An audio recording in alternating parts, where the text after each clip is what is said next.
هل صليت اليوم عليه؟ الفائز حقا من صلى، والخاسر من عنه تخلى. مت يا مبغض أحمد غلا، قد صلينا اليوم عليه.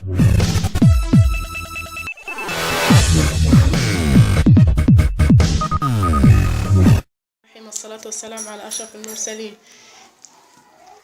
جبنا النهاردة 7 طماطم، وهو زي ما انتم شايفين هننضفوه ونعملوه صلصة، وهنوريه لكم ازاي بنعملوه واسهل طريقة ان شاء الله معاه.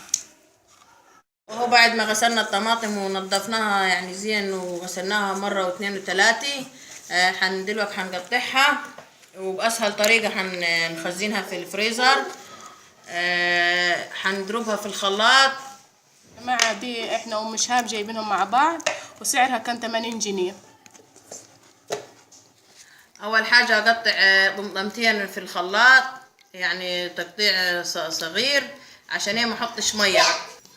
اديني بعد ما قطعت اديني طماطمتين هضربهم على الخلاط، عشان بعد كده ان شاء الله اضيف عليهم باقي الطماطم عشان ما ازيدهمش مية.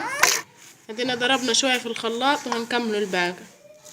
بعد ما خلصنا ديني هعبيهم في اكياس، وبعد ما نخلص ان شاء الله هوريكم بعد كده فيها هعمل ايه. احنا خلطناهم كلهم وحطيناهم كده في حلة، وبعد كده هنعبيهم في اكياس. دينا بعد ما كيسنا الطماطم اهو زي ما انتم شايفين. ما شاء الله دلوقتي يعني. بسم الله ما شاء الله عليهم. ادينا رايحين نحطهم في الفريزر. وكمان اكياس تانية اهي يا جماعي. خلينا للسلطة ها. وان شاء الله الفيديو يكون عجبكم، وما تنسوش تعملوا اشتراك واعجاب في